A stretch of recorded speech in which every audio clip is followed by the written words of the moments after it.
What is up, guys? This is Mark with the Mic, and this is another The Wrestling Babble podcast by Wrestling Inc. I'm Mark with the Mic. I'm joined by Lou Beans. What's happening? And, another week. A lot of wrestling So to cover. much. And this isn't even a pay-per-view week. Man, one thing I'm missing, and I understand why it's on Friday, but I miss SmackDown on Tuesdays. Me too. Because my Tuesdays feel lost. It feels a little emptier, Yeah. but you know what? There's a pretty good substitute.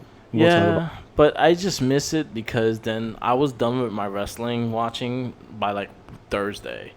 And then Friday, Saturday, I had to watch shit. And that was my thing. Mm, Now I gotta wait to Friday to fucking watch SmackDown and everything like that. Because, uh, yes, we watch everything. I get you. Yeah. It's too much. We had a lot of things going on. We're building to that Saudi Arabia show, which I really don't care about. I'm gonna watch it, but I'm not too hyped about it. We're gonna get a rematch with Seth Rollins and Bray Wyatt. We're gonna have what's his name? Brock Lesnar versus Cain Velasquez. hmm Um, I which would just say, I think they botched his whole thing. You know yeah, why? Because he had a mask when he was wrestling. yeah, he did. He should have kept the He mask. had like the devil mask and shit, right? If only because that would have been a cool reveal. But Yeah. whatever. It is what it is. Yeah, I actually liked him. Like I actually, what I seen from him wrestling, it wasn't bad. Like No, it was. It was very entertaining. I he agree. just was weird doing certain moves. It was just like, yo, you're Because not he's so supposed big. Yeah. to. Yeah, like yo, chill out with that, man. You're too big. Don't break my neck trying to do a hurricanrana. But yeah, there's a lot of wrestling. We'll have like our weekend wrestling. We'll go through Raw, SmackDown, NXT, NWA Power, AWA, AWA, AEW. AWA Mhm. is an old wrestling thing that we're not going to review today. No, not today. 205 Live, NXT UK, which I feel like that's been getting like the lack of watching because the fact that I get overwhelmed with everything, so I always forget NXT UK is there, and I feel bad because it's such a good show as well. What day does that premiere? Is it the same day as Shows NXT? Wednesday, It's like at Wednesday. 3 o'clock. I always forget because I forget the day. Yeah, I So think I think the replay of it shows when NXT is showing. okay, Yeah, so cool stuff. it's good. It's a good show. It's really fun to watch. hmm Um, yeah, so we have a lot of wrestling to cover, a lot of things going on. So before that, what's going on? Oh, on this in this neck of the woods, Yes. not much, man. Chilling, chilling. Just a bunch of Yeah. stuff to put up on the Red Cyclone Inc. A lot of Monster Hunter stuff going on. Yeah, I did check Um, that out. let's see. No, just I've actually been making sure to catch up with everything this week. So Yeah. most of my viewing stuff has been wrestling oriented. Yeah. So like I made sure to catch Power when it happened instead of like catching it like 2 days later. Yeah. Same thing with all the other shows. So I saw AEW. Well, I didn't finish AEW same day of. Same with NXT. Didn't finish it, so I made sure to go back. So Yeah. not bad, not Yeah. bad. I watched Power. Yeah, I watched it Tuesday night. I didn't watch it when it was live though. Okay. I didn't catch it when it was live because I had to do shit. But other than hmm that, I did watch it and it was good. It was fun. My I watched too much shit. Like I've been trying to keep up with the DC CW shit, and then I also have Car Rangers I got to finish for Saturday's cast, and then I have all the wrestling that Okay. keeps adding on and adding on and adding on. But Yeah. other than It that, does it not. was a decent week of wrestling. Yeah. I mean, some interesting developments happened very recently, also over Yeah, the weekend. So some cool announcements for what was it, NXT slash 205. Apparently 205 is not going anywhere. yay. Our wonderful GM Drake Maverick has negotiated a deal with William Regal to swap over stars. So now that's going to be an official and more prominent thing, which is So cool. the fact that Drake Maverick got drafted to SmackDown, is he still the GM of 205 Live? Yeah, he is. He He is. literally Okay. made the announcement. Yeah. Okay, so at least he's doing that, and the cross brand of NXT and 205 is perfect. Like we've been saying that for a long time that it should happen anyway. So hmm I'm glad that it is happening. They probably give you some of the best wrestling on TV. So Yeah, I agree. hopefully they Definitely. keep it up. And I like Leo Rush. Has he debuted as champion on actually the TL 205 live show? I believe they only showed a package of him. Okay, so because he hasn't been on the show, he had only been on NXT. No, no, no. Okay. And even so, I haven't finished this week's 205. I did see the opening, which is Yeah. pretty good. Okay. Oh, I'm kind of sad because Akira Tozawa is officially drafted. Yeah, he's on SmackDown. He's like a staple, but he's so good. No, he's on Raw. On Raw, yeah. One thing I kind of want, and hopefully they make the trade. I want Okay. Ali to be traded to Raw. Why is that? So he can be with With Buddy and Buddy, Cedric? Cedric, and Ricochet. You know how fucking crazy your U.S. title, like, division could be with all those talented dudes on the U.S. Championship with AJ Styles. I think so. Yeah. Well, you just mentioned that. Yeah. Yes. Yes, So very much. yeah, I feel like, and then also you had those competitive matches with him and Buddy Murphy. Then you also have him. You have Alex Black there. You have all these guys there. I feel like the IC title should have moved to Raw because I think Nakamura working with those guys, I think will outshine it as well. Yeah. But I also think Yeah. at the same time what we do have, unfortunately, is them just letting him do what he does best off camera Yeah. and not letting him do what he does best on camera Yeah. for people to become more, of fans of him. Like, come on, he's constantly, I told you this past weekend, like, yo, they let him put out so many cool, like, little promos, Yeah. and they put together so many cool packages for him. And it's like, who is this amazing guy? Most people have probably only seen him once or twice. And don't forget, I think it was the last time he was featured prominently in anything. He got beat up by Shinsuke. Yeah. And not even in a good way. He just got trashed because remember he got cheated with Sami Zayn was there as well. Yeah. So that's kind of the last big image a lot of people got of him on television. Yeah. That sucks. Yeah, and then he does great things. He's a great personality backstage. Like shout outs to him with the little kid. He wanted to be Ali for Halloween, and they couldn't find a costume for him. So he tweeted back the ladies like, "I'll send him a mask. Give me message me your info and stuff like that, and I'll send him the mask." And then I think someone tweeted to him saying, "Oh, whatever happened to that kid that you sent the mask to?" And then a couple days later, he had the video of the kid thanking him for the mask and everything like that. Oh, It cool. was really cool. It was really sweet, and like things like that is what makes it. That kid is gonna be a Ali fan for life after that. Mm-hmm. And And that's that's like Doom making some noise with a jingle, ball. jingle all the way. She's playing with a ball, and she's Get making her that everything. Turbo Man figure. This class is gonna have a lot of noise. I'll tell you that much. Or you can have the Sinbad too. Yeah. Well, I mean, as Um. long as we don't stop for it, it's all good. Yeah. Yeah. So yeah. Yeah. I thought that was actually really cool and really nice of him. If you want to check the video, I'll look at Ali's Twitter page. He has it up on there, and it was a nice gesture. And like again, he just made a fan for life in that with just that motion of things, and shows how Mm-hmm. much he's dedicated to treat the fans the way he wants. Great, like that's a nice thing to do. Yeah, and it's just that's kind of like the superstar way. That's what Yeah. you would think is part of being a superstar, but also it's part of being a good guy. Yeah. So you would hope for lots of cool things like that. But he's going above and beyond, which is just like one of those things that you hope somebody's taking notice of that. Yeah. And That's like, it's a great thing. It's a great thing for him and to actually do that. And like again, like that kid never is going to be a huge fan for life because of that. yeah. Dude, So I guess we go through Monday Night Raw. Any big highlights of Monday Night Raw for you? I like that we got new tag champs. Yeah. Viking Raiders are new That's my tag team highlight for champions. Raw.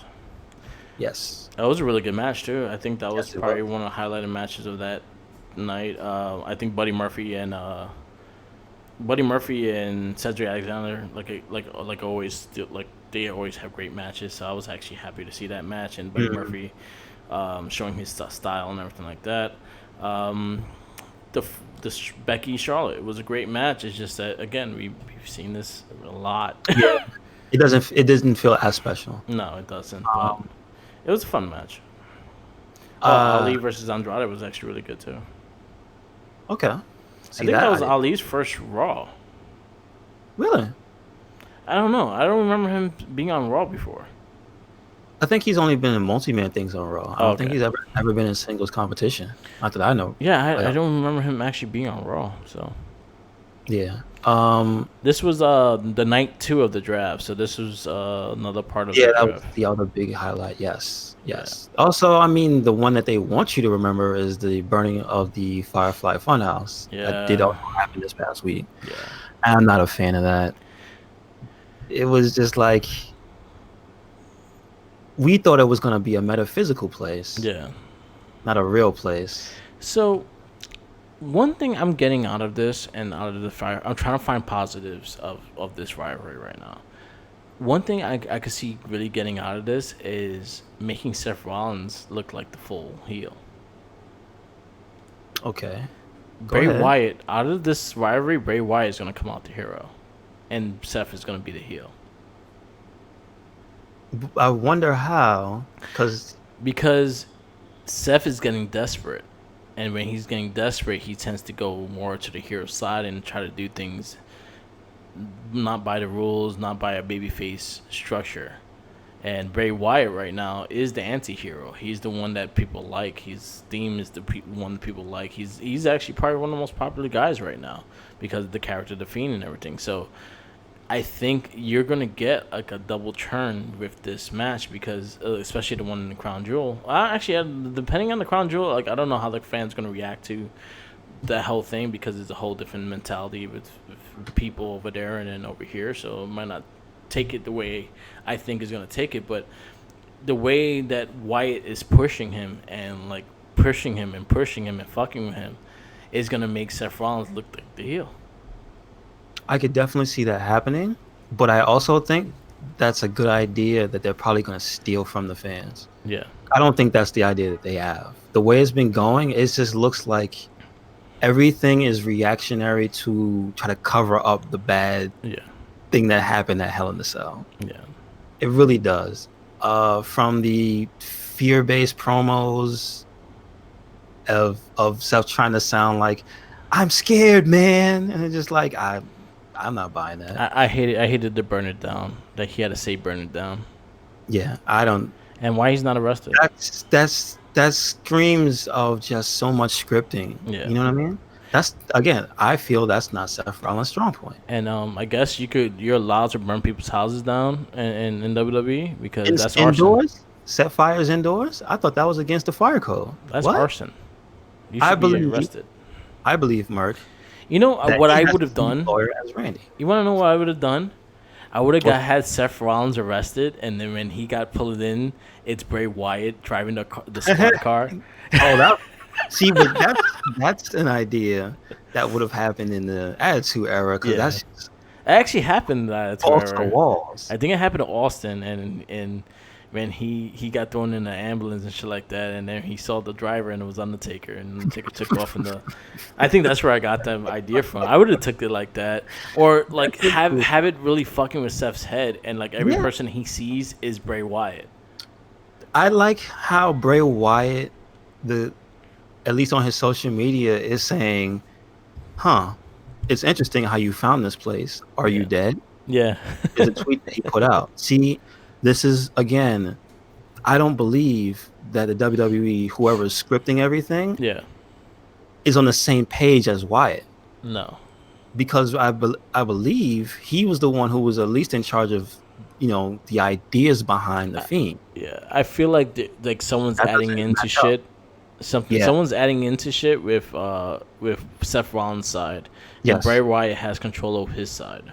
And I don't think it's working because this obviously is not working. No. I'm not a fan of the direction that this has gone in, and I can tell you 100%, none of the stuff that I dislike has happened on the Fiend side. It's Yeah. all been involving Seth Rollins. Yeah. So Yeah, it has to. I feel like it's too early for a title change. That I know they're not gonna give Bray Wyatt the title, so you should not have played with this match yet. That's the other thing I don't like is that they made it a scene where it feels like it would be You, too soon. you know Like you what they could have done easily. It could have been Roman that Bray Wyatt took out. this is true. Seeing that Roman is doing really good outside the title scene and everything. I think Roman has been a great player without a title. Like I think he's been doing his best to keep his storylines like relevant, but he does good with the work. He built Roman to be a threat. He built Luke Harper to bring back in to be a threat. So I think him with Wyatt would have been a better thing. He does have a past with Wyatt, so it still would have went well with the storyline that they're kind of telling that people that did him wrong in the past, he's going after. Roman Reigns is one of them. And honestly, I think Wyatt could have won the rivalry between Roman and The Fiend. And I think it would have been a better place. And then you could have built him to gain the title. But like it could have been easily built as into Royal Rumble or anything like that. It doesn't have to be like so soon. This is all Brock Lesnar's fault. It's all Lesnar's fault. It is. Yeah. No, because Yeah. the only reason it would feel too soon to take the title off of Seth is because the person he beat is Brock Lesnar. Yeah. If it was anybody else, Yeah. it wouldn't feel too soon. And he probably would have lost that belt already. He probably would have lost the Hell in a Cell. But because it was Brock that he beat to get the belt, he's like, you can't just let the guy who beat Brock go down. Yeah. And I think that's the main issue, Yeah. is that a lot of almost everybody agrees they painted themselves into a corner. Yeah, they did. And that's where we are now. And I think, unfortunately, because of the Brock Lesnar syndrome, you're gonna have to drag this out if you want to keep Bray Wyatt in the title picture at all. I think he should just go away from the title picture. It should just be in the moment where if he doesn't win, he drives Seth crazy. Yeah. And that's his victory. Like he makes Seth crack. And maybe making Seth crack is him going to become a full villain, like you said earlier. Yeah. And that's the Fiend's victory. Yeah. Because the everybody's gonna be like, if you give the Fiend the belt now, that's just a reaction to the fans. Yeah. But in reality, it would be the right thing to do because I still am saying since WrestleMania until now, Seth Rollins has been one of the most mediocre champions there has been. And it looks like another Soul Stealer coming down. We have the word. I loved him as the White Ranger when he was fighting Cena. I loved him when he was a smartass and fighting everybody else, like when he up to the point where he got hurt with Kane and that whole thing. Where he was he wasn't necessarily, he was an anti-hero at that point. He wasn't straight. Like when he's good at being a smartass. He's good at being snarky. He's good at being sarcastic. These are all things he cannot do as a WWE superstar babyface. The way they write him. Yeah. He says things about his, oh, I feel bad. I don't understand what's going on. Bray, what are you doing? Blah, blah. And he just sounds so confused, which he shouldn't. It's Bray Wyatt. He's been there for years. It's the way they're writing him. It just makes him seem lost, confused, and weak. And I don't like it. Yeah. Yeah. If it was regular Seth Rollins, he'd have found a plan to fucking somehow undermine the Fiend already because he's the architect. That's his nickname. He has not been architecting anything. No. Take his license away. Yeah. Strip it. What do you think of the whole draft? Like your thoughts on the draft itself? They got the first 4 people right. They got the high profile people right. That's about it. Everything else, if you mean how it was portrayed, it was very underwhelming. It wasn't like a big spectacle. It was just Stephanie at a desk. It wasn't anything that made me go, holy shit. Yeah. Wow. So nothing. My issues with it, like I you know what? There was things I liked about it and there's things I did not like about it. Okay, so I didn't mind the Fox versus USA thing. I did not mind that at all. But I feel like they both needed a representative for each other, and I needed to see something heated between both of them. That could have worked. Didn't Like, happen. I think this was the time you should have used Paul Heyman Raw, and Well, talking about and Pritchard would be SmackDown, which is fine. I actually think Pritchard's gonna do a better job than what Bischoff is doing. turns out he didn't really get to do much. Nah, they kept undermining him and shit. So he was like, "What's the point of me being here?" That's unfortunate. Yeah. They could have at least mined his brain for some ideas, and they didn't even let that happen. No, they didn't. So But we'll get into that in a sec. But like, I feel like they needed representative for each roster. I think I needed one like main person for each roster, and also the drafting. I didn't mind. Again, I didn't mind the stupid fucking robot from Fox and no, that was my highlight. If you want, like the NBC, they had like a peacock on their computers and shit. that was my moment when I saw the robot. I was like, "Oh, they gonna do the robot? All right, I'm in." Yeah.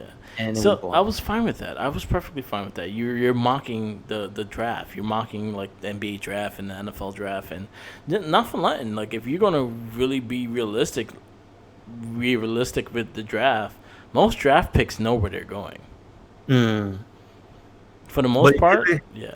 Here's the other thing I think they utilize well. Since you mentioned the Fox and USA thing, I think they utilized the guest appearances of the talent from Fox. Yeah. I think they used the real world people in a way that was anybody watching this for the first time on Fox is gonna go, I know who those people are. But if you notice, they did not play it 100% straight, which good. That's what you want. Because I think a lot of the things I thought that WWE was going to try to do was try to sports it up in a realistic way. Yeah. It's not that. People saying I was fine with it. No, it's not. Yeah, I was fine with them making fun of it. Like I was perfectly fine with them making fun of it. It made sense, and in that way. My only issues with it, again, I felt like it needed a kind of a something heated with each other. Maybe a trade on the spot. Like, say, for instance, Raw got the first pick. All right, we'll trade you our next 2 picks for that first pick. Things like that. Like, just to have the drama of, like, not really knowing where everyone's going. Because you kind of knew, for the first, like, 5, you kind of knew where they were going. I forgot who it was that broke the rule on the first night. Yeah. There was somebody on the very first night that he was on one show. He was drafted to one show and just on the other show. And I'm just like, what? Yeah. Well, like the draft, because on Friday. Yeah, there was somebody who was on one show. I forgot who it was. And then there was the other thing of the announcement. Remember, did you get to hear any of that? No. The conference call with Triple H that they made, like sort of an in-universe thing. Yeah. That's why we have Nikki Cross and Alexa Bliss on SmackDown. Yeah. They kind of tried to, after the fact, make it into a storyline moment. Like, it was like, oh, in a newsflash, in a like a something trade, like spur of the moment trade, Alexa Bliss and Nikki Cross are both going to SmackDown, and Triple H had something to say about it and blah blah blah. Yeah, Raw Raw got 2 picks. That was off television. Yeah. And therefore it didn't add to anything that I saw. So maybe you would get them on Monday Night Raw. Yeah. I mean, you never know. But again, let's try to at least everything moves so fast, so I guess we have to be done with the draft already. Yeah. Let's just wrap this up and get the rules straight. Yeah. Because let's not go back into wild card ? But then what sucks is, and what it is right now is Survivor Series. They don't have any Survivor Series usually is Raw versus SmackDown. I see what you mean. They don't even have anybody. They're not even setting up for that yet, right? No, they're doing the fucking crown jewel, and then after that they'll start building for Survivor Series. So you're still gonna be seeing cross-brand shit because Survivor Series is a cross-brand pay-per-view. Well, see, that's the exception to the rule. Yeah. So I don't have a problem with that. Yeah. I just have a problem with them breaking their own rules every time they make them. Yeah. Almost a week later. That's the problem. I'm fine with it, building it, because, again, we had probably one of the most memorable moments last year because of the whole SmackDown versus Raw thing with Becky Lynch when she got her nose busted open. When Oh, the SmackDown invasion came in, angle. yeah. No, but that's not even the same thing. I'm talking about straight up. Why is this person on Raw in a Yeah. regular match, not Yeah. in a brawl, not in a situation like that? It was the Roman Reigns syndrome. Yeah. I don't want that. Yeah, I understand that. And hopefully they stay away from that. Yeah. So right now we're done with the draft. So by Monday, we should just have straight Raw roster, straight SmackDown roster. I should not see a wild card. I should not see nobody. Yes. Hopefully. Hopefully. Hopefully Bobby Lashley and Lana are not massaging each other on SmackDown next week. Yeah. Stay on Raw. Yeah. Yeah. So the night of the draft, like I didn't care about the positions where people were drafting and things like that. I just wanted both shows to be balanced with talent. I knew SmackDown was going to get more of the heavier hands, like Roman Reigns. I was surprised Becky Lynch was on SmackDown, to be honest with you. That was the one I thought that would go straight to SmackDown. This whole draft was safe. Yeah. They did no champions that had the color belts. If they had a color belt, they left you on your show. So that was my thing with that too. It was like, isn't that a waste of a draft then? That was one of pick? the big quote unquote surprises that they killed in the beginning of the show. Yeah, like they could have easily said, all right, any person with a colored title stays on their show. And they didn't say it, and they kept to that anyway. So yeah, I no think surprise. that Kabuki Warriors got drafted to Raw, and they did say that the tag belts are still both shows, so they could appear. So that's one title that could appear on both shows. Yes. The only title. I mean, I'm not mad. I like the Kabuki Warriors, and if they keep them in that spot with the tag titles for a little while, more than 2 weeks or something, I'll be happy. Yeah. I was happy. Alexa and Nikki had. It was a while, man. Like at least 2 months. That was fun. They had a few months, yeah. They got to shine. This is the first time I can honestly say I was impressed with seeing Alexa Bliss like in a steady tag position. Yeah. You know what I mean? Like not in just a little we're tagging for a little rivalry thing or not a rivalry thing. It was like, hey, you're gonna be here for a while, and I'm not afraid to say it. She elevated it way more than Sasha and Bayley. Yeah. Her and Nikki Cross, they made it a thing. Yeah. As much as anyone would like to give credit to Sasha and Bayley, but I feel that I think they made it more of a household thing by having it on television every week. Yeah. I feel like they kind of failed on Sasha and Bayley when they had it, but then again, it also goes to show Sasha was getting hurt. Like I think she was injured for the first month. Then they had the tag titles. Yeah, I remember that. But she was in the matches. Yeah, just in a weird way. So they didn't really have highlighted matches. They weren't really doing anything special with them. Yeah, when Alexa and Nikki Cross, they actually had a full storyline going into it. They had a full storyline while they had the titles, and they still have a full time. They still friends and everything like that, and they still building characteristics and like that. It looks like they are going to push Alexa Bliss going babyface now more than ever. Look at the highlight. One of my highlights for SmackDown is Cross. She won the 6-pack challenge, and now I was happy with it. She's the main number one contender for the women's title. How about that? Yep. See, well, I guess we could talk about SmackDown now, seeing that we finished Raw. Mm-hmm. SmackDown has some decent highlights. Again, I think the women's match was actually pretty fun. I believe so. I think the Miz was on fire. I know you pointed that out. He let Bayley have it, and Sasha. He got the little stab in too. Yeah, that was great. Like, yes, the Miz needs to be highlighted somewhere like very soon. Like, I think him having a title run again would be such a great thing. I need to see them progress away from Brock and Seth right now. Yeah, your two champions do not interest me at all. Sorry. Yeah. No, I agree. I did like how it started. Shinsuke Nakamura versus Roman Reigns. I thought that was a great match for what they did, and then also they kind of built into the whole Hogan's team, Flair team with the whole thing as well. So they actually added more into it. So at least now you know who's the leader, team captain, and all that shit with it. And I wanted to give a special shout out to Sami Zayn. He's the liberator of Nakamura. He will let you know this. Corey Graves agrees. He's a liberator. Yeah. so good, underrated on the mic. Yeah. Sammy's national treasure. Even though we got the announcement of Shorty G. that was the worst thing I saw. Them trying to paint that bully stuff into a positive moment like that. Yeah. It was one of the most, again, that felt reactionary. Yeah. And I'll tell you why. If you recall, for like ever since the feud with Corbin and Gable started, the commentators have been relentless. Yeah.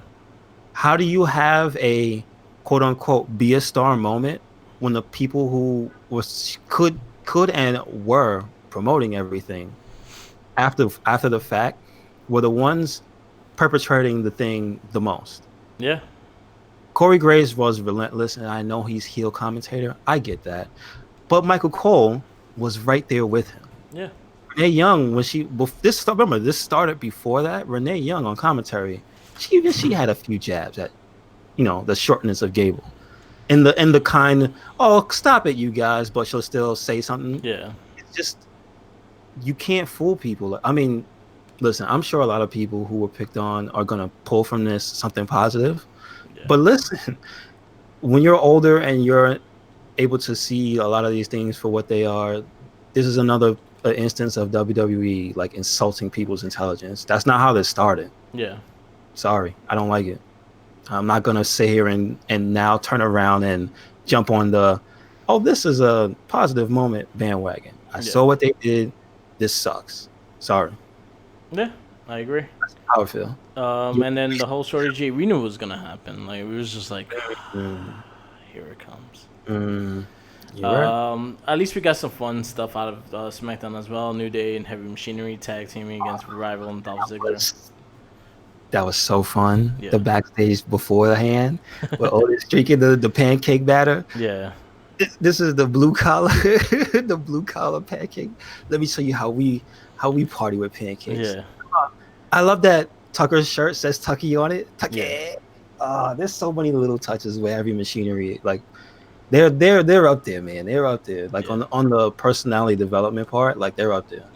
I feel a little sad that Kofi just got pushed away from the title scene. Yeah. The way they did it, I'm a little disappointed with that. Like, at least they had the much to mention it at least.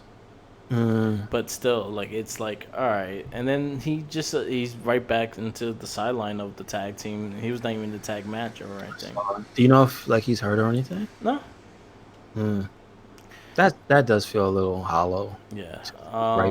We had the Miz promo, which was fucking Miz with Bailey and Sasha Banks. Was the Miz destroyed. Yeah.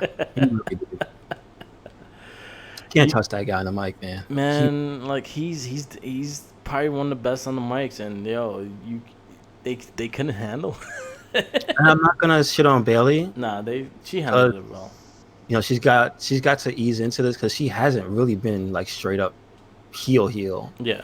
Been on the main roster, you know what I mean? Well, on the main shows. Excuse me. But she once again felt like a wrestler delivering a wrestling promo. No, it's fine with that. No, but I'm just saying, like, you see her sitting next to the Miz. Yeah. And the Miz is just going in, and she still had to deliver her wrestling promo, and it's like, oh, that feels a little. That's a skill that I think going forward, even the people I like, some of them still need to work on that. Yeah, that's true. Like, I'm not saying her promo was bad. That's not what I'm saying. It's just that it felt like a promo and not like she's talking. Matthew pointed it out of Botchamania, was like, yes, I don't owe you another I don't owe any of you an explanation. Yes, let's start out that, and it's just it felt that way. It was like, oh shit, yeah. Classic heel 101. That's the thing, you don't want to be able to pick out. That's what I'm saying. Yeah. That's cool. Yeah. Nikki Cross wins the 6-pack challenge. I thought that match was actually pretty fun. Everybody got a chance to shine. Like I said, sure, Dana Brooke didn't win, but she looked good on the match. That's better than the just previous 6-pack challenges, because I coming into this one, I'm not a fan of those matches, and this was probably one of the best ones they had. Yeah, sometimes it becomes just a straight out shit show. Yeah. So yeah, it was a really good match. I think they balanced everything else. Nikki Cross looking like they're building her as the babyface for Bailey, Mm-hmm. and we'll see go from there because there was no sign of Alexa Bliss in tonight's SmackDown, which I was a little sad. Shout out to Nikki Cross because she's one of those people that she's broken out personality wise. Yeah. And I feel like her being around Alexa has upped her game, speaking wise. Yeah. To keep up with Alexa. So I don't know, man. Nikki's feeling like a natural fit for like being a champion and being like somebody you see in front of a mic all the time. Yeah. I'm not mad with that. Yeah. We had Braun Strowman versus Drew Gulak. I thought it was actually a little funny thing with he tried to present the PowerPoint presentation, but don't do my man Drew Gulak like this, please. Yeah. I thought they were actually gonna do something with him where him and Braun Strowman like actually collaborate for something. I was like, oh, and then he said my PowerPoint presentation. Yeah. I was like, oh no, He gonna die. And then we had the main event, which was Roman Reigns, Daniel Bryan versus Shinsuke and King Corbin. I thought that was a fine match. I liked the way it ended. Fun. I still don't trust Daniel Bryan. Still don't? No, I don't trust him. I don't know. All right. He's trying to get close to Roman. And then get to the inner circle. Yeah. He gonna have dinner with him. He gonna meet his kids. His kids gonna play, and then he gonna betray them. But yeah, we had NWA Power. Shows up Tuesday, 6:00 live. 6:05. I think it's like 6:05 live on YouTube. If you don't know how to get them, look up NWA. You'll probably be the first thing to pop up. Yep. Maybe NWA. 3 R's. Don't forget 3 R's. Yeah. Really fun show. You got I think Kennedy and Coca Cabana tag teaming. That was very surprising, and I liked it. Yeah. I was expecting to be like, look at this old man Kennedy, because I haven't seen him in a while. Yeah, and it was fun. I was thinking it was just gonna be like, it's just gonna be Colt Cabana carrying this match, and I'm like, what? Kennedy out there doing his damn thing? Like they were actually smooth as a tag team, and I realized if you listen to Colt's podcast, they have wrestled together. Yeah. So it shows. Yep. Really cool. I like that Kennedy picked up the win. Funny thing is, the second episode was called Clickbait because that was one of the big things of Nick Atlas saying that he was accusing them about clickbait, and the chick he's with was supposed to talk, and then she just didn't talk, and there was a big storyline with that. Okay, yeah. That's I'm liking that stuff. Yeah. You saw it in the was it in the opening match? Was it Trevor Murdoch? Yeah. He's on? Like, what? He's still out there? Oh, shit. And he's good. It was a good, solid match. Oh, that dude that he fought, Roses, Ricky? Yeah. Oh, my God. When he got with... That match was pretty, It was solid. It was like I said, it was a solid match. Like, again, it was like one of those cool things if you want to sit down and just say, you want to see some wrestling? Yeah. You can show somebody that match. You're like, all right, that's pretty good wrestling. But when your mans went to deliver his promo, yo, Rick Starks... Yo, watch out for that dude. He's got charisma in spades. Yeah. Like, I like the cut of his jib. Yeah. What else was there? You had the women's championship match. Alicia Kay versus some Ashley Vox, I think her name was. Yes. It was an okay match. It was more better than AEW this week. Yeah. That is true. Very solid. I like the back, the interview at the end. I was surprised to see her there. Yeah. We had an appearance by Aaron Stevens, aka Damien Sandow. Yes. It looks like he's going to be a part of NWA. Very good. Yeah, good promo. And then the main event was Eddie Kingston and Homicide versus NWA World Tag Champions, the Wild Cards. So good. It was a fun match. Yeah, definitely liked it. I like I like the clash in the styles too, man. Yeah. It was a very fun show. I've seen Eddie Kingston a few times in Evolve shows. He usually does with them. So he was their tag champ, right? Huh? He was their tag champ recently. Yeah, he was. They lost the belts not so long ago. I guess to move on. I guess Yeah. so. But he still does a lot of shows there. Like he would probably be on the show that we in November and whatnot. Okay. So yeah, Okay. that's the next one that's in the city. We was gonna go to that one, but we're going to the Full Gear pay per view in Baltimore, so we ain't gonna be able to do both. Yeah, I understand. Yeah. Going into AEW this week. I had my issues with it, but other than that, I thought it was a decent show. Yeah, I had most of the show was fun. The women's match was a drag. Um, Again, I didn't see exactly every single moment. Yeah.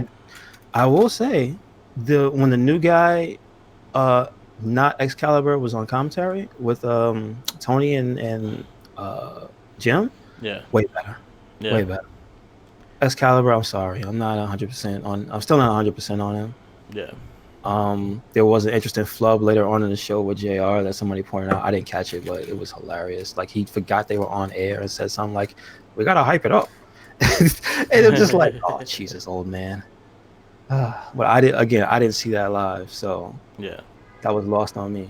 News from AEW: Christopher Daniel is injured. I think he's gonna be out for a couple months. That sucks. I did like the beginning when I honestly I caught it on the corner of my eye, so I didn't watch it. I had to rewind and see what actually happened. I actually thought Pentagon fucking did a destroyer on Christopher Daniels. Wow. Yeah, in the beginning when they came out, right? Yeah, I thought he did that, but he just power dried him. I thought that was a cool spot. Again, So like, yeah, I guess maybe we could put it in order. So the show started with the beatdown, right? Or Yeah. was it something else? Started with SCU versus who they fought? They fought Best Friends. Yes, they did. They fought the Best Friends, and then the Lucha Bros came out and just jumped them. Yeah, So they originally, laid Christopher Daniels was supposed to fight, and then he got power driver down the concrete, and so Scorpio took over, and he had like regular clothes on. He had his jeans and shoes on. Yeah, and that played into the match. I remember what was it? Chuck E. T took his shoe off and threw it. Yeah, he bit his toe. It bit his foot. Yo. Yeah. Oh man. So like again, there's moments like, and that was a really good tag match too. see, my issues with the moments. Yeah, I understand you have moments, but what's the point of the moment? Like you get these big spots, yeah, I'm gonna bite his toe, things like that. But why are you doing it? What's the benefit of it? Would just get the crowd to react? That's it. It was funny.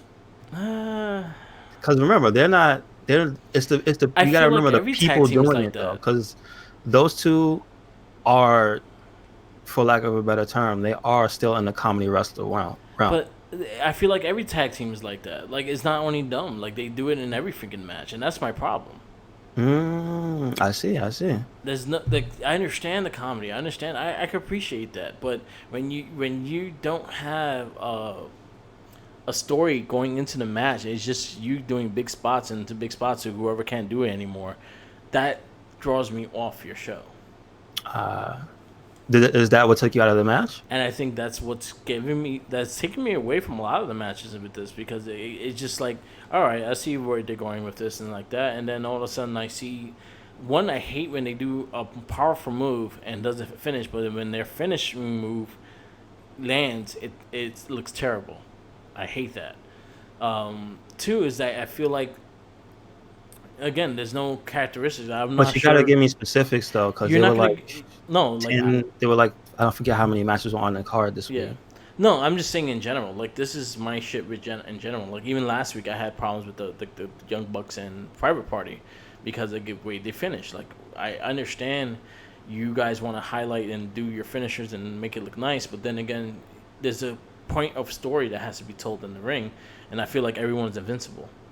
Yeah, that's my problem with the Young Bucks in particular. But I don't like the Private Party has gotten sucked into that thing, and then their finish is that slightly less powerful looking move. Yeah. Meanwhile, they did something otherworldly before it that happened, and then somebody just kicked out. Like I liked the whole Lucha Bros attacking SCU. It built that's a story going on right there, and then they go on after that.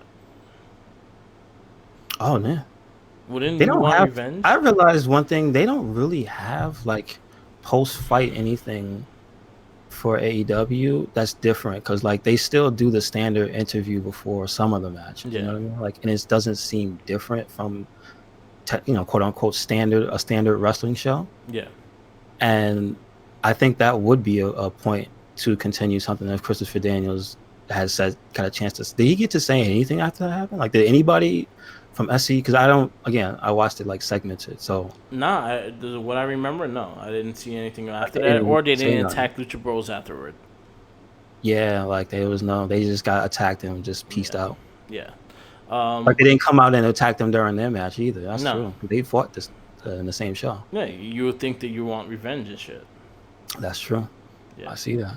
So that was something that kind of bothered me with that. I did not like the women's match. I thought the women's match was pretty trash. It got real bad really quick, and it didn't manage to right itself. It got to a point where it wasn't like just, oh, this is like amateurs in the ring. Towards the end, it was like, okay, at least they know what they're doing now. But oh boy, did it just turn into a cluster from the get-go. Yeah. And I asked myself about the women in AEW. I don't think any of them have any chemistry. Nah, they don't have personality either. This is another point that you were making about the introductions of who these people are. Yeah. And I don't think any of the women are famous enough that anybody knows them, and they have yet to have vignettes for any of these women. Besides Nyla. On the show, like... Yeah, they kind of highlighted Nyla when she was when she won the Battle Royal and like that. She had like a vignette before her match and shit. That's it? They haven't had anything for the woman who holds the belt? No, not really. They haven't had anything for Britt Baker? Like, that's what I mean. Britt Baker, I think she's the only one that actually has something, but she's still not that great. No, not even that. Yeah. Like, a thing where they stand there and they point out who you are, why you're fighting. You know, give a little synopsis of who you are. Like, I feel like they need to do that more because I feel like, I think that they go by what the crowd knows and who they know. They don't like do the show for the viewer on TV that doesn't know. Yeah, that's what I'm saying. Like, it feels off. And I feel like that. Yeah, I agree with you. Like, I feel like they have to have somewhat of a person, especially ones that haven't really been on TV. Yeah, like Britt Baker, like honestly, Britt Baker. The only way you're gonna know her is Mae Young. None of them have been on TV. None of them. So, in that sense, not even like in the Mae Young already. Like she was the only one who was in NXT, right? None of those women ever showed up in WWE rings at all. No, besides Britt Baker. Yeah, like they need exposure to just people. Yeah. Yeah. So but they need chemistry. They need chemistry, and they lack it severely. Yeah.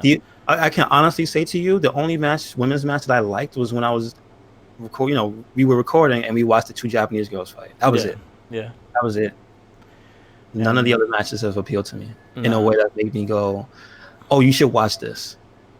You know, no. I was fine with the I think the squash match with Santana and Ortiz.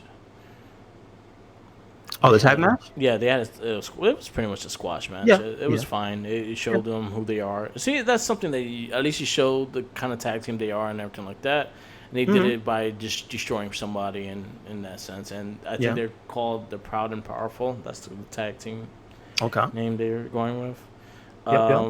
We had AEW tag team, another tournament match, Lucha Brothers versus Jungle Boy and 2/3 of what do they call Marco Lucha Express? The Jurassic Express. Thank you. Luchasaurus is injured, so he ain't gonna be around for a couple of months. So Jungle Boy and Marco Stunt versus Pentagon Jr. and Phoenix. I kind of saw Pentagon Jr. and Phoenix winning this match no matter what, even if Saurus was there.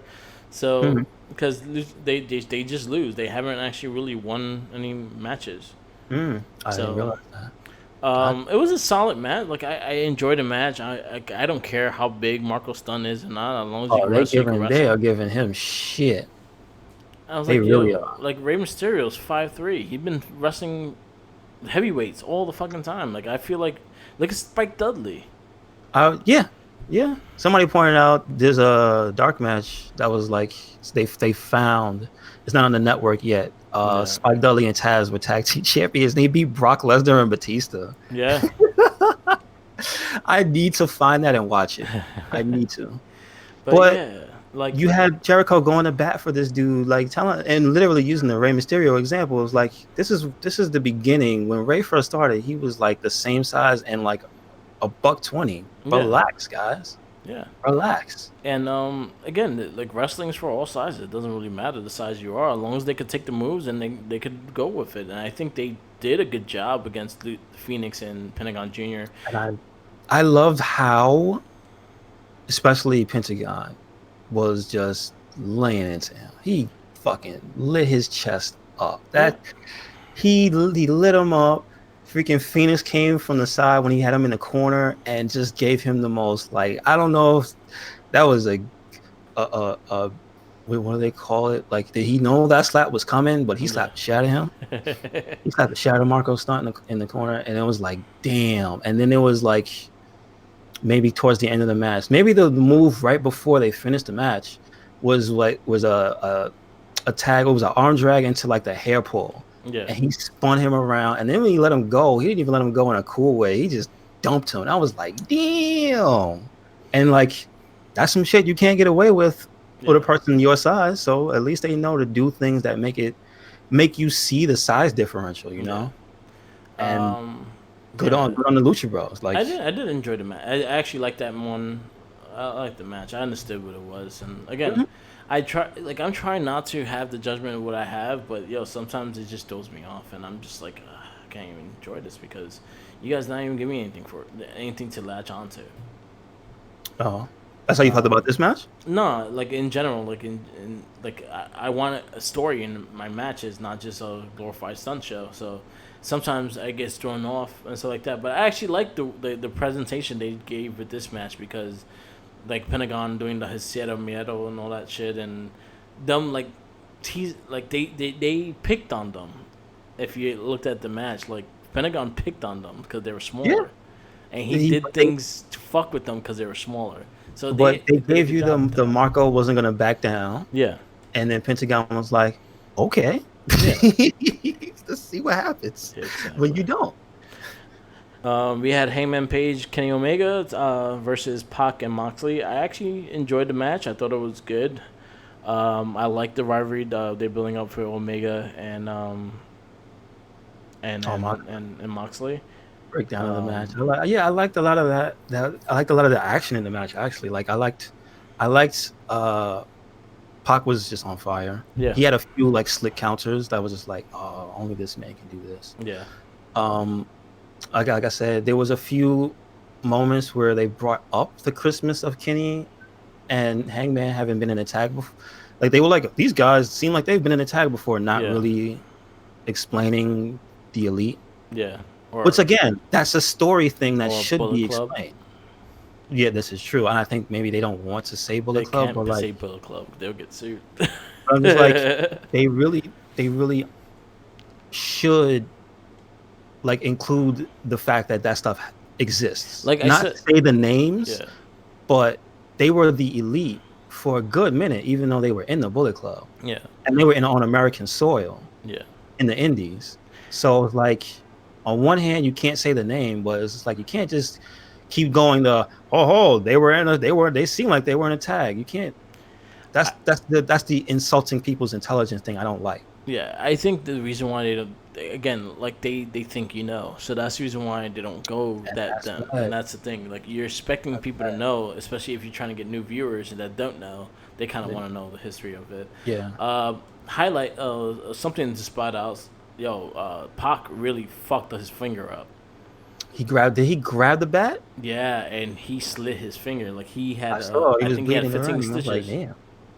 Like he went all in, didn't he? Yeah, man. Like I think he's out because I think he tore a ligament in the finger. I hope not. So hopefully he's healthy because that shit was bad. He got cut deep. So that sucks, but like I like it. The whole story thing in the match, Kenny went for the broom. Moxley went for the bat first. He was like, listen, I'm going to get this bat. And I like that. Although I'm just saying, why was the broom on one side? What happened if the broom was on the same side as the bat? Yeah. Then Kenny would have been screwed. How am I gonna get over there? Yeah. Just saying. Yeah. Just saying. I liked it. Yeah, it was fun. I The other thing, what was I gonna say about this match? Wasn't it? There wasn't anything else, right? There was only one more match after that, right? Philly street fight match. So this is my other thing. Every match seems like there's no rules. I think that match seemed weird to me because of the ref being able to call rope break. Yeah, I don't know what the rules of a Philly street fight are. yeah, it's supposed to be a street fight, so I would rope like breaks should not AEW. count. I would like AEW to make that apparent next time in the rule set. Yeah, Like if you're gonna let that be a thing, let it be a thing, but they don't say it. yeah, And you heard on commentary them struggle to try to justify it. yeah. Like y'all doing shit that like everyone would give shit to WWE for, Mm-hmm. and now you guys are doing it, and Gotta oh, be it's clear. okay. It's the first boo boo. Ooh. It's just those are things. There are things you have to be clear on. And again, you make a good point with how they treat the viewer. Yeah. Is they treat the viewer as if they know everything, and it's like that's not what we want when they don't want us to insult the intelligence. No, we need you to teach us how you guys do things. Yeah, because you already changed some things. Like the tag, I was like, yo, what happened to the tag count? Like nobody's gonna count. Not That's one person. You know, there was a little slip up during the Lucha Bros match. If you notice, there was a tag made while Pentagon was still in the ring. Yeah. And it's like, could the ref could have made him go back outside the ring and take the tag correctly, but I don't even think the ref noticed. Yeah, and those are things that because they still did the hand thing tag. Yeah. So you know what I'm saying? Here's my thing: there are rules in wrestling that are set. Yes, I know, like 1, 2, 3 is the pinfall, but when you're a new and upcoming federation, you can set rules to, you know, differentiate yourself from other federations. It's okay, but you have to give us the rules. Nowhere at least have you seen them say what the rules are for like tag matches in AEW? Like, can you do that? Not that I know of. All I know is that they have like a 10 count. And it's just like going back to the street fight. Yeah. In the street fight, can you use rope break? No, apparently you can in AEW. Apparently it's supposed to not, because it's supposed to be a no DQ match. So rope counts as if you don't let go, you'll be DQ'd. So street fight, I consider it being a non DQ match. So I don't see DQs unless someone's get knocked out, pin, or submission. So yeah, that's the consensus. But if AEW wants the rules to be different, they have to say the rules are different. Yeah. And they didn't. No. That was like the main thing that bugged me during that match. Was just like, you set your rules in stone first. Yeah. Because Darby, he got his ass saved at least 2 big high-profile times because of rope break. Yeah. So that's probably my real points against that match. And then again, they're not setting up their own shit. You're gonna throw off like viewers because of that. Like it's shit like that. It's like, yo, come on. It's consistency. Yeah. Every federation needs to have it. Yeah, I agree. 100%. Not just one. But again, that said, for me, that was my match of the night because of the 2 people involved, how crisp it was, and the fact that I have not seen Darby Allin outside of most of the quote unquote AEW shows. Because I'm sure, like, wasn't he at All In, and that wasn't AEW technically? Yeah. So again, outside of this, if he's fought with his hands behind his back before, sorry, I didn't see it. Yeah. This is my first time. This is my first exposure. And to me, that was some cool shit. Because the dude is super talented, and to do what he did with his hands behind his back, that's fucking amazing. Yeah. So, I think the match itself, it was good. It was brutal, but like again, the rope breaks, things like that didn't make sense for this match. If you had to find another way for him to get out, instead the way they did it, I didn't like that. Other than that, like him getting handcuffed and Jericho like taking advantage of the things he did, and still managed to get some offense. He worked a good baby face in that match, and I give him credit for that. But I also, like I Darby. was telling you about character development and Yeah. why I say Darby's the main person of the nobody knows who they are people that has had character development is because him and MJF basically like the two people that have had the most character development. Yeah. MJF because he gets a lot of backstage stuff Yeah. and he comes out and is on the mic. And Darby because not only have they done small vignettes of him, they constantly drill into your head that guy, he will get his ass whooped. Yeah. That's his thing. Yep. And it's not him getting his ass whooped and always losing because he won the opportunity to have the match. So at least you have you can have a thought process in your mind. Oh, he could possibly win this match through some means, the Darby Allin way. You know what I'm saying? So that I feel, but like that's so far in AEW, that's rare. Yeah. I don't like that. Yeah, they haven't. Yeah, they lack in that building. Unless you know the person, they haven't really put anything in your face in that sense. Like Cody got a piece this week, so you know more insight into Cody Rhodes. I get that. But that being said, that's 3-4 people that have like clear, defined, this is who they are. Yeah. Like, as popular as the Young Bucks are, I'm sure there's lots of people that don't really know who they are. Yeah. And still, them, Kenny, they really haven't had that, I'm going to sit you down, this is who I am, piece for them. Nor have they really had character developing things. You know Kenny will go hardcore. That's about it. That's about it. They had John Moxley sitting in the theater in the arena by himself. He had a promo. But again, there's a lot of things that they need to fix on with that. And it's not that it has to be to match WWE. It's just I need more consistency. Yeah, I agree.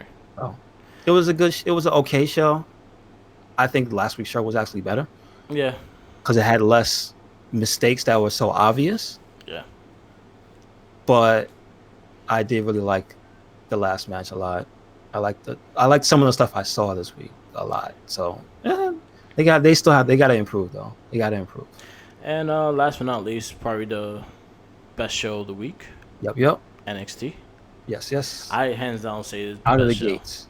Out of the gates, the show was like straight going for your jugular. It was awesome, dude. Yeah, Tommaso Ciampa versus Angel Garza, which was fucking fantastic. Garza's a star. Yo, he just got signed to 205. Oh, like he's one of the. Yeah. Oh shit! Nice. Yo, Garza, I see a lot of potential in him. Like I could see him. I actually could see him as the WWE champion. I see it too. I could see him. Oh man. Now that he's on 205, I could see him as NXT champion because the relationship. Yeah.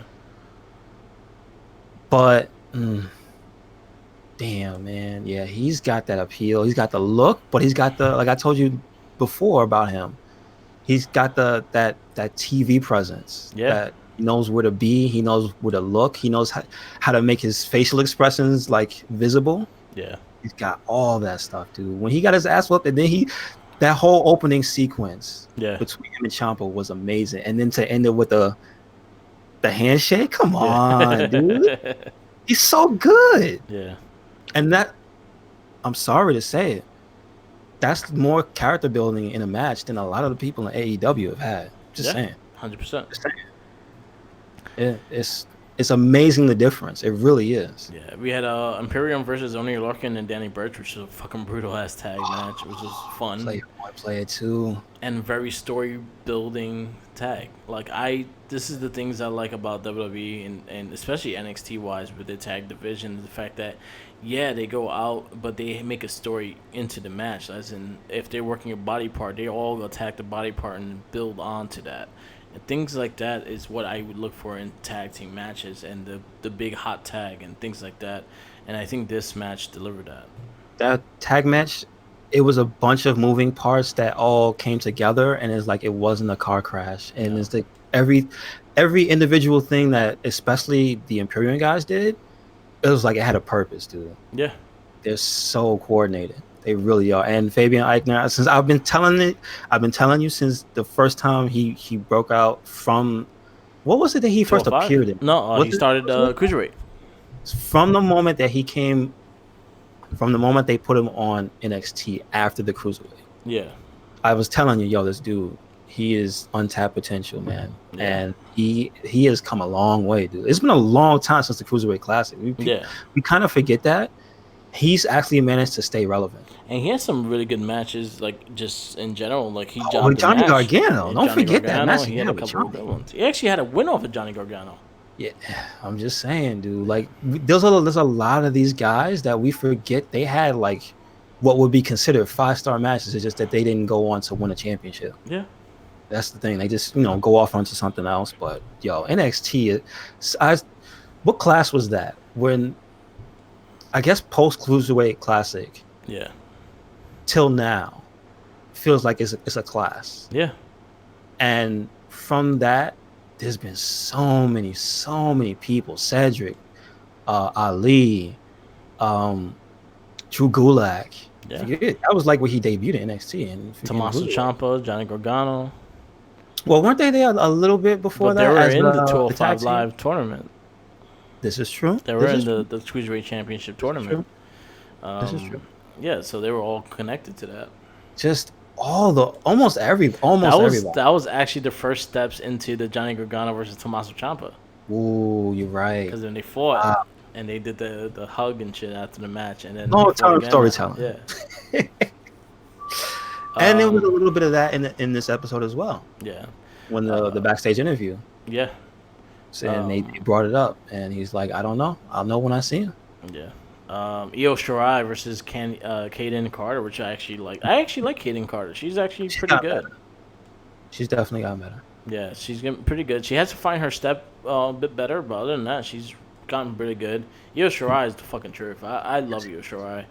Io Shirai has more personality than the whole AEW Women's Locker. Just as a villain, she is like the best villain on 2 shows. She's the best female villain, I feel, in all of WWE right now. Yeah. Because I don't really think of Bayley as a villain. No. I think of Bayley as he's pissed off. Yeah. Io Shirai is straight up evil. Yeah. And I feel like, can you think of another female villain in wrestling that's on her level right now? And she doesn't even speak English. I feel Asuka's getting there. Again, I'm still gonna say it. I want Asuka solo. Yeah, I feel like it's gonna happen, but you have the tag belts on them, so let them use them and utilize them. You could actually even make Kairi Sane the babyface of the whole thing, and her betray Kairi Sane. But I like her being a dick. I do like her being a dick, but I could see her being a super baby versus Asuka too. Because she's still kind of innocent in the whole thing. She's just going around like I feel like she's the background and she's just doing fucked up shit that you have to catch. I like that. I love that about her. But yeah, but Io Shirai is the truth. Like she's been going good, and then Rhea Ripley comes out, fucking tells her the promo like, if you want to talk about me, we'll fight too. Yo, I'll tell you one thing. I'll say this straight out: the women's division in NXT is fucking hot. I think this is one thing that WWE has over every single wrestling federation now is their women's division. That's the one like key that can keep them on top is that women's division. I'm gonna say it right now. It shouldn't need to be said, but the women's division in NXT is more. It demands my attention more than Raw or SmackDown's title scene. Yeah. Main title scene right now. It's got my full attention. Yeah, I would give them that, but like in general, like just WWE period with their women and how they building them and how they're getting their own shit. I think they have a stronger division. Overall, like you have bigger characters, you have like bigger than life characters and things like that in this division that no one else has. And you have a dominant champion. Yeah, you legit have that Brock Lesnar type, but Shayna's got a personality. Yeah. And Shayna's got a squad. Yeah. And she's good in the ring. And on the mic. Like they are underappreciated, I think. And then this week, I can't wait. You got Rhea Ripley versus Bianca Belair. Yes. I'm excited for that match. That match is gonna be hard hitting. Can't wait. And then one thing I like is the fact that the the NXT Women's Championship division right now, like is anybody's championship right now. Mm-hmm. Like you have like about 4 or 5 different contenders that want that title.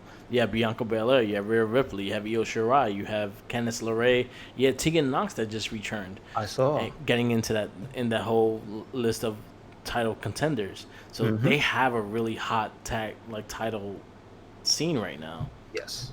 And I love that. I actually love what it's only going to get better when Vanessa Bourne enters. That's all I'm saying. Yeah. Leah keeps jobbing. Listen, let her job on the side, but we need Vanessa Bourne.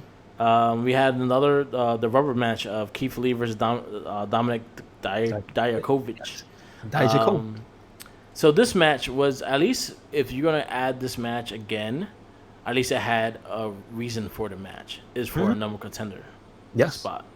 For Roger Strong's championship. Which Roger Strong just fucked himself over. Yep. Being undisputed, it isn't invincible. No. So I think next week we got Roderick Strong versus Dijakovic and versus Keith Lee. I can't even see his name. For the North American Championship. He's gonna get squashed. He might win, but oh boy, he gonna die. He's gonna see his life flash before his eyes a few times. He's gonna catch that spirit. If he catches the spirit bomb, I think you can see your house from up there. Yeah. Matt Riddle versus Bronson Reed, which was actually. I'm surprised how dominant fucking Riddle was. Yeah, he manhandled that big dude. Yeah, like it was impressive. And again, I said kudos to that other guy, to Bronson, because he's another guy that kind of managed to stand out from that little breakout tournament they had. Yeah. Then you had Tegan Nox in action versus Kanzi, which Kanzi gives you good matches, but she don't win. No, she doesn't. She's forever getting beat. I like her too. I think she has a good character. Like she has this arrogance for her. I want to see her start winning some matches. Yeah, me too. Start choking people with that belt. Yes. Killian Dane versus Boa. With her and what's the other Brazilian jiu-jitsu guy with the gi? Yeah, they have a thing on live shows. They come up with each other. They need this. Yes. Yeah, they need to do it on NXT, man. Yeah. He should be her manager or whatever. Killian Dane destroyed Boa. Yeah, poor guy. Poor guy. He tried to get his win back too. He tried to get his hit back. And from last week. It was last week he got punked out. Yeah. So I think this was my match of the week. Pete Dunne versus Damian Priest. I liked the match. I really did. And I liked the fact that Damian and Priest went heel and fucking kicked him in the balls to get the win. No, I don't think he's a heel. He is an opportunist. I think he's always been slightly. You can't trust him. I feel like he's too big. Because remember with Keith Lee, didn't he like grab his face at one point during the night? Like he has a tendency to do like some sneaky shit. He's too tall to be kicking people in the balls. This is true. You're not wrong. That's mean, that dude. Goes high. Yeah. I really liked the match. I think I was surprised how much chemistry these two guys had. Like they really did well in this match. Mm-hmm. I actually watched this match twice because I really enjoyed it. Pete Dunne is one of my favorite dudes, and Damian Priest is becoming more popular to me. Like I like what I've seen from him. I'll put it to you this way, Mark. He's my Aleister Black of this generation. Yeah. I'm telling you, he's money. And they're going to see him, and they're going to take him, and they're going to use him for nothing. So he better stay on NXT. He's going to be what Corbin was. Okay. Yeah. Again, I still don't like his finisher. That's my only gripe with him. I think the kick should be the finisher. He's too big to be doing that move. I think that roundhouse it looks impactful, and it's an out of nowhere move. Yeah. That having to grab you and do that spin thing, it looks generic at this point now. And the thing with him is, I think he's just too big to be doing something like that. Mm-hmm. Like it looks weird on some, especially Pete Dunne, the small guy. Like the way he took it great, but it's just like, yo, you're not that you're tall. Like you're too big to be doing that. You He need did the like Razor's something. Edge. That I could be don't. a finish. I don't think he could do the Razor's Edge. No, he did it in the match, and Yeah. he tried to do it again, and he got countered. Oh, okay. Yeah, it happened during the match. Yeah, he did. I'm just saying. Yeah. Like, he could use the Razor's Edge. Yeah. Is that like a band move or something? Like, yeah, is that because it goes on stage the. It makes people land on their neck. And I realized he did it during that match twice, and got counted out of it. Yeah. So that's interesting. I'm thinking Scott Hall's hands have gotten into some of his soup. Yeah. So I don't know. That might be some good things in the future. Just saying. Yeah, that was a good match. NXT UK. Damn, I don't recall, so I might have to just do a big refresher next week for that. Okay. 205 Live was a good show. Yes. Again, there's so much wrestling to talk about. Like we were going long because we had so much shit to talk about and to the show. True. It's a lot of wrestling. But definitely check out the 205 Live. I think again it throws me off because it's Friday. And thank goodness, because 205 Live is not going anywhere for now. Yes, they're getting a chance to thrive with the inclusion of NXT members. Like they're having a thing. If you want to check it out, it's on WWE's social media. Cool. And it's a little message from Drake Maverick. So yes, he is still the GM. Yeah. Yes, he is drafted. But there is still going to be 205 Live. Good. And they're actually asking who you want to be on the show. So, and it was today. So they might be taking. I'm just saying, hey, Swerve. Yeah. Hey, Swerve. I can see him. I can see Miles, Austin Miles. Yes. Yeah. Oh, I forgot about him. Yeah. Isn't Grimes isn't he under 205 too? I can see Grimes in there too. I can see a lot of dudes because a lot of dudes in that roster are under 220. That's true. And a lot of them are under 205. Fucking Johnny Gargano's like 190. Isn't Buddy still under 205? I don't think he is. I think he's over 205. Because I know Mustafa is still like 190 something. Yeah. I think Cedric is still under 205. Like, there's still people that's like right there. I think Buddy's like 215. Okay. He looks like 215, 220. Like, he looked like he got slightly bigger. Okay. Yeah, and that's true. He was in action this past week. Yeah. I actually liked it. I missed that Buddy Murphy when they had to weigh him every time he wrestled. Yes, I like that. I thought that was a cool way of bringing him in and stuff like that. Mm-hmm. Anything else that we had to discuss? No, that was about it. Nothing really happened in New Japan that I saw. Because I just, I checked the New Japan clips. There was a funny clip that happened with Okada where he came out. They was talking. They had this little gif.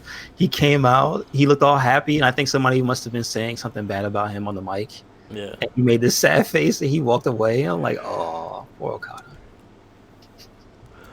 They set the match up for Kota Ibushi and Okada for Wrestle Kingdom. I know that was signed. Oh, you know what? Because of the tournament with TJP, a lot of he's posting a lot of the highlights from his matches. Yeah. Check out those matches. Like, TJP is putting on some fire out there. And he said there was a surprise tag performance because he was in one of the tag matches. And I guess one of the dream matches people have is him versus Ospreay. Yeah. And they're like, you'll get to see him and Kota Ibushi tag. And like they hit a tag team move on, I think, Will Ospreay. So there's some cool shit happening over there with that tournament. Cool. It's just that there's so much shit that I forget New Japan and I feel bad. Yes, yeah. It's too much wrestling, way too much. Like I never thought I was saying it was way too much wrestling, but god damn, it's so much wrestling. So much, and it's mostly good. It's mostly good. It's mostly good. Yeah, I need Raw and SmackDown to pick it up a little bit. I need AEW to be more consistent. Yeah. Keep your shit together, guys. NXT, don't change a thing. Power is being very much for me a must watch every week. Yeah. Just because it's very short and it delivers its product to the point, and it's been consistent. Yeah, it's been consistent. It's been consistent. I like what that. they're doing with it. NWA Power, definitely check it out. There was something else I was going to say and I completely forgot. No, I don't remember. No, I don't have none. Don't harass Big Bad Boy Daddy. Oh yeah, the whole thing with Eric Bischoff. Bischoff yes. got let go, and Bruce Pritchard is taking over SmackDown. So he's going to be the main head director of SmackDown. Yes. That was another thing. I think that was in that Triple H little like meeting they had. Yeah, so they did. That aired this week. The WWE Backstage, which airs Tuesday nights at 10. It did air after the baseball game, so it kind of aired. Can you find later. that picture of Paige like spinning freaking Renee Young on It's the on floor? her thing. That's awesome. It's on Renee Young's Twitter. Because I know they have the GIF or the small video, but they need like a picture. Yeah, it was actually really funny. That was an awesome moment. Yeah. That was actually pretty cool. She got that. What did she say? I got that WWE money. Yeah. I forgot what she said. She got that Fox money. Fox money. Thank you. Yeah. Thank you for correcting me. Oh my goodness. Yeah, because fans are assholes. They were. Yes, they were answering mean tweets. That's what it was. See? But yeah. See what happens when you mess with Renee Young? She got to crush you with her wallet. Yep. Just saying. Stop it. Her Ambrose wallet, too. She has both. Yeah, so, she did the damn... the spinner Rooney was actually funny. It looked like they had a good time doing the show. Christian was part of it. Booker T was part of it. Yeah. It was entertaining. It was pretty much a highlight show, but they kind of break kayfabe with the actual news that's actually going on the headlines, and they will actually talk about it on the show. So I like that aspect of it. Yeah. I just hope it's consistent. Yeah, once again, they seem to have a lot of good ideas that don't last long too. Yeah, and it'll be like a one-offs, and it's like, oh man, I miss talking smack. Yo, did you hear about the show that Kayla Braxton is on? She's a host of like I forgot what it's called. So they're doing a lot of shit that little individual name. Boom. It's like a one-name show. Boom. That's the name of the show. Yeah. Okay. So they're doing a lot of shit that if you watch ESPN, it's the exact same shit.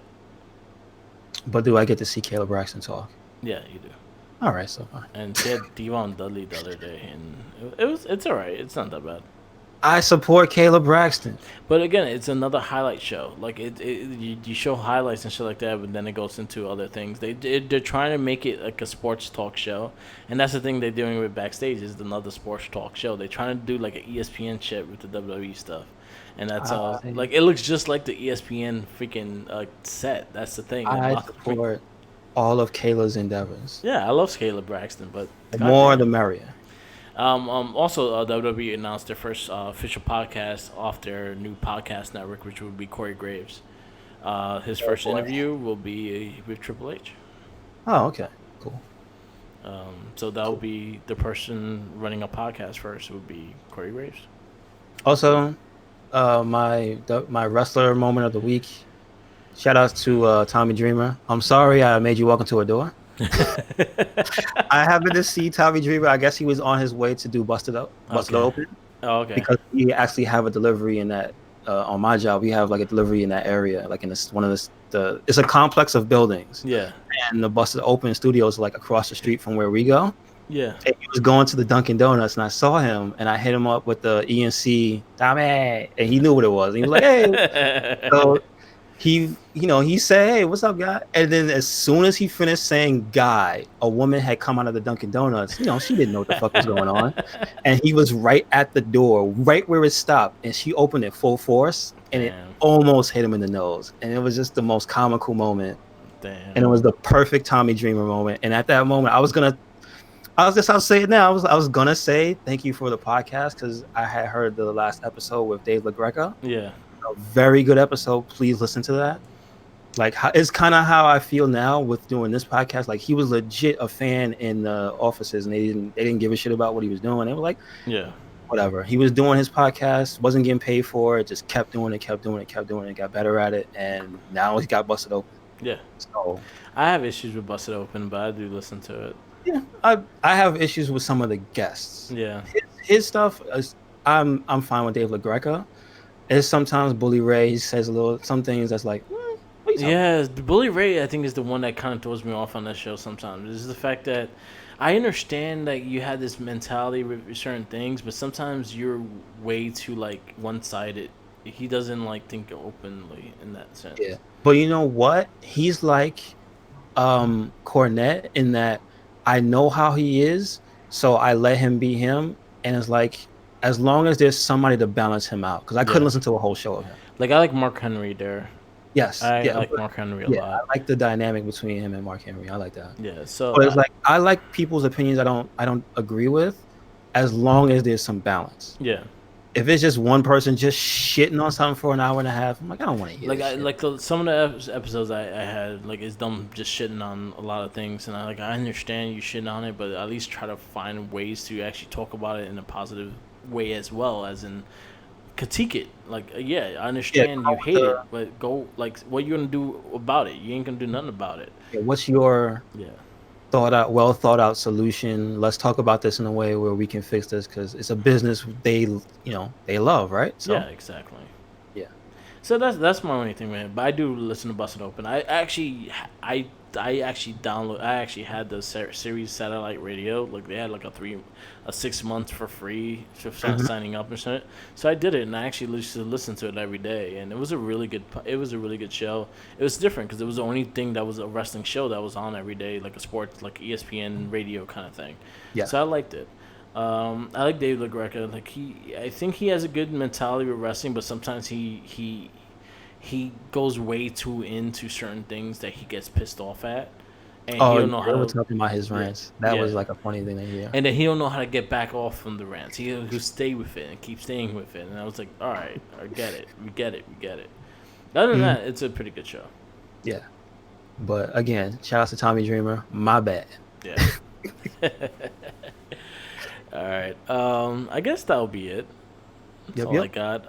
There's a lot of wrestling, so the cast's gonna get longer because there's a lot of fucking wrestling to talk about. So much. We have Crown Jewel in 2 weeks, so we probably have a preview show next week. There is a ringside event coming up, so there might be a lot of news for toys and everything in the next 2 weeks or so.